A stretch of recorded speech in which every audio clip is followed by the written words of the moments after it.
Hace unos 5 años una amiga de la infancia fue madre.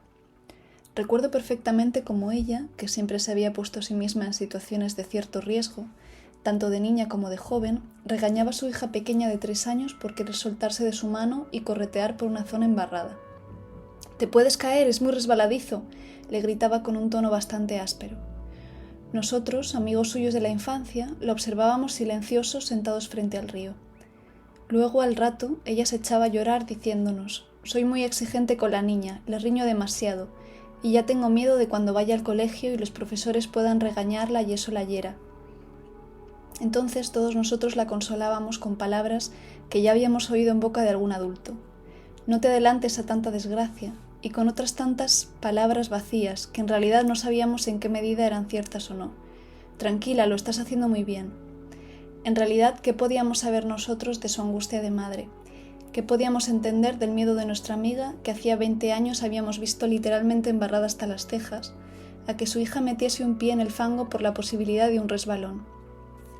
Claro que todos nosotros, que como todo ser vivo desearíamos poder proteger a aquellos a los que queremos de cualquier sufrimiento, podíamos intuir tal vez el anhelo de absoluta protección ante todo dolor existente que se despertaba en nuestra amiga a partir de su maternidad.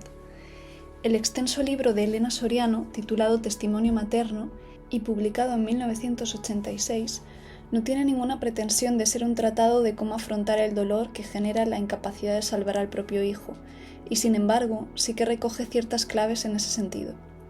Su autora, escritora española de diversas novelas y directora de la revista cultural El Urogallo, tuvo que enfrentar cómo su hijo pequeño, llamado Juanjo, desarrollaba una enfermedad mental a causa del consumo de drogas, sobre todo de LSD. Después de una enfermedad terrible con intentos de suicidio, episodios sumamente violentos contra los padres e incluso algún intento impulsivo de asesinar a la madre, Juanjo acaba muriendo de un modo absolutamente absurdo a los 25 años, de un modo para el que su desesperada madre no encontrará nunca una explicación satisfactoria, pues Juanjo fue atropellado en una autovía de Madrid con dirección a Barcelona. Durante todo el libro, Elena Soriano se pregunta qué hizo mal, se pregunta por qué no pudo salvar a su hijo, incluso se pregunta con gran dolor si ella y su marido fueron la causa de la muerte de Juanjo. Tal vez le atendieron menos de lo que debieron, tal vez su hijo sufrió en la infancia en silencio y ellos no supieron darse cuenta. Después de un análisis detallado de diversos episodios de la vida de su hijo, desde su infancia hasta su juventud, el lector comprende que efectivamente Juanjo sufrió, pero más o menos que la mayoría de los ciudadanos del mundo. Soriano no acaba de saber qué concluir. Termina exculpándose e inculpándose a partes iguales, pues en realidad no puede ser de otro modo. Todos somos causa del dolor de otros en multitud de ocasiones. ¿Qué más unos padres de sus hijos, que son los que imprimen sobre ellos una visión determinada del mundo? En la lucha contra aquella enfermedad que Juanjo llama el cuelgue del ácido, Elena Soriano y su marido tratan de ayudar a su hijo de múltiples maneras, pero el deseo de lograr salvarlo acaba resultando en vano, incluso contraproducente. Juanjo acude a una serie de psiquiatras y psicólogos, además de ingresar en 2 ocasiones en un psiquiátrico, donde sin el conocimiento de sus padres le aplican electrochoques e inyecciones de insulina. Más allá del siniestro mecanismo de la psiquiatría española de los 70, que no es aquí el tema que nos compete, en estos capítulos se pone de manifiesto la cesión de la posibilidad salvadora al profesional. Ese profesional que se espera podrá remediar el mal invisible de Juanjo y devolverle a la vida normal de un chaval de 25 años. Pero esos profesionales de la psiquiatría manifiestan, pese a ser los más reputados de su ciencia en la España del momento, considerable ineptitud. Las inyecciones de insulina y los electrochoques dejan a Juanjo atontado, sin alegría, como si fuese un zombi, y no erradican el problema de base: la soledad, la incomprensión, la búsqueda espiritual incluso. Elena Soriano siente a su hijo ya medio perdido, aunque persevera inevitablemente en su anhelo salvador. Sin embargo, expresa más de una ocasión no saber cómo hacerlo, cómo ofrecer una ayuda útil a su hijo. Pese a las adversas recomendaciones de sus padres, Juanjo ingresa en una secta, la Luz Divina, y allí inicia una serie de ejercicios espirituales, meditación trascendental, dieta macrobiótica, reuniones con los otros miembros de la secta, visitas al gurú, etc. Ahora es Juanjo y no sus padres quien inicia la búsqueda de su particular salvación por una vía muy distinta a la que sus padres consideran la adecuada. El cuidado y la protección establece siempre una jerarquía y brinda al que protege un poder sobre aquel al que cuida, Así, el psiquiatra y el gurú gozan de una autoridad particular, extraordinaria, concedida por sus enfermos, peligrosa en muchas ocasiones.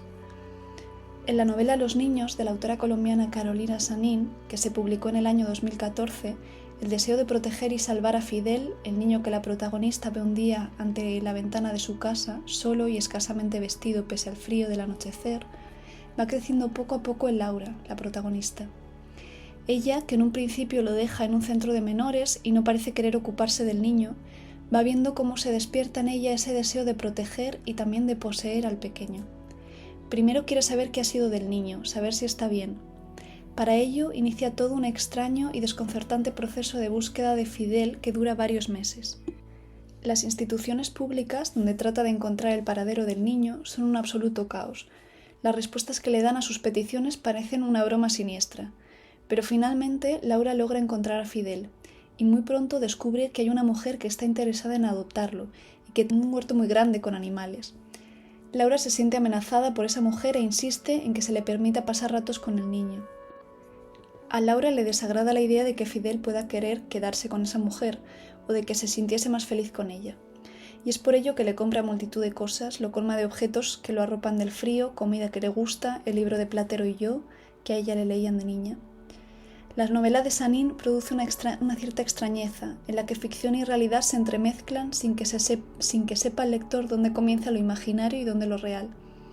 Algo parecido sucede en el vínculo entre Laura y Fidel. Se nos escapa que sienten verdaderamente el uno por el otro. Sin embargo, se despierta entre ambos una relación maternofilial. Laura le alimenta, le protege, le ayuda con los deberes cuando comienza al colegio y le cuida cuando vive extraños episodios que podríamos calificar como alucinatorios o de cambio.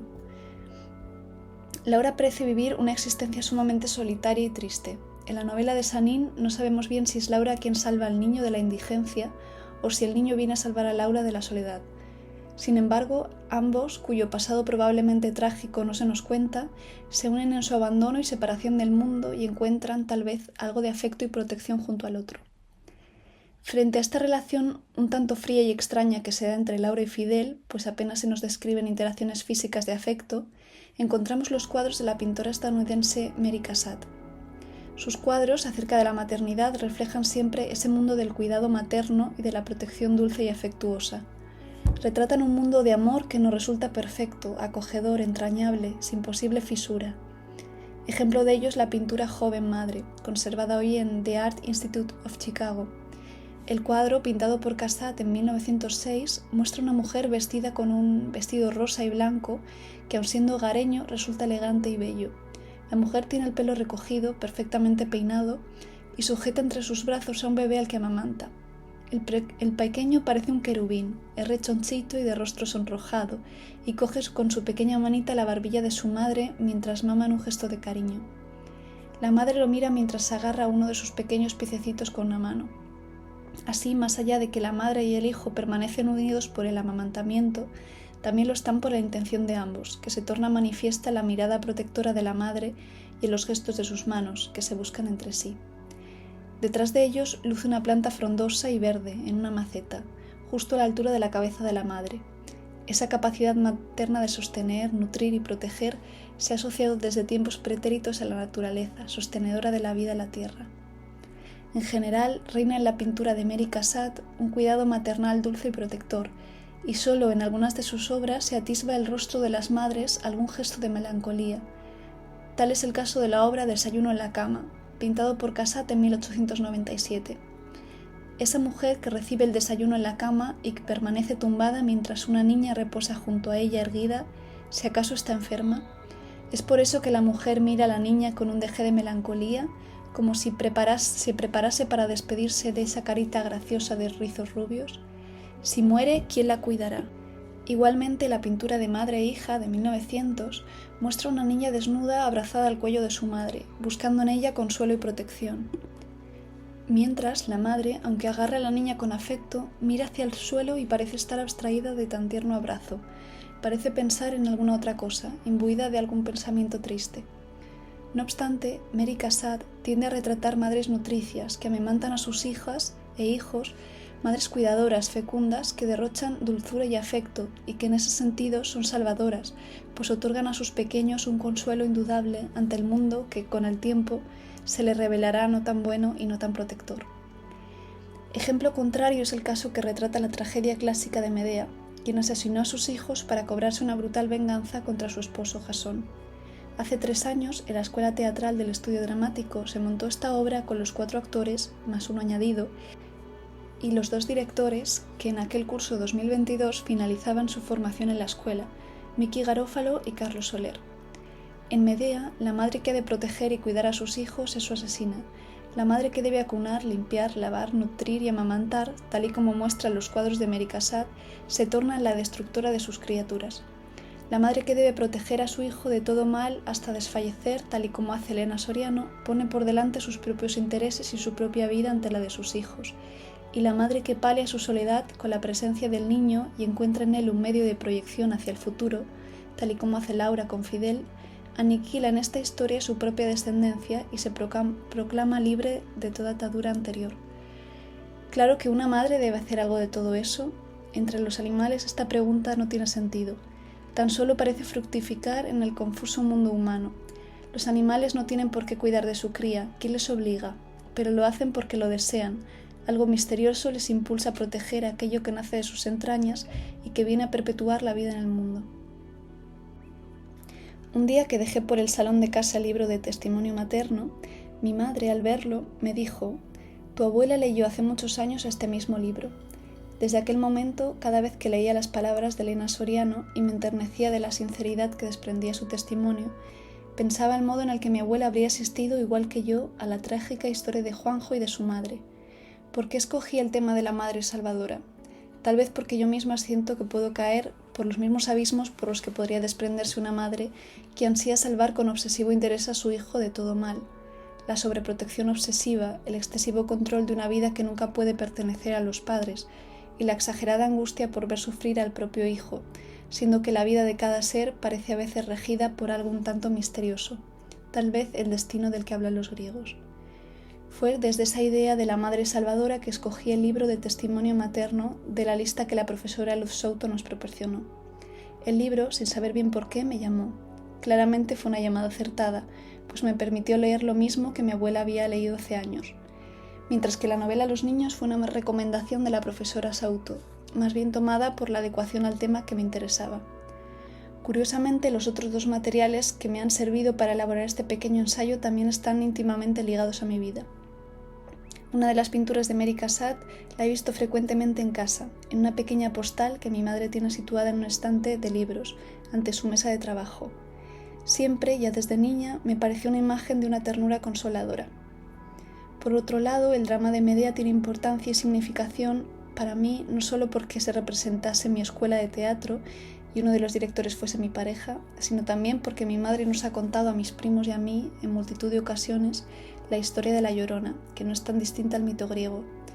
En las noches de verano que pasábamos todos en el pueblo de mis bisabuelos, en las montañas de Riaño, mi madre nos llevaba de noche cerca del río y con su saber decir gallego y su facilidad para contarnos historias, nos narraba la trágica historia de la Llorona. Luego todos los primos, con el corazón algo encogido, gritábamos y alguno se iba a paso ligero hacia nuestra casa, alejándose del río y de mi madre. Mientras yo me agarraba a su mano, pidiendo tal vez que volviese mi auténtica madre, la que era buena, y que saliese de su cuerpo aquella narradora terrible, aunque de algún modo admirable, pero encarnación en aquel momento de la siniestra historia.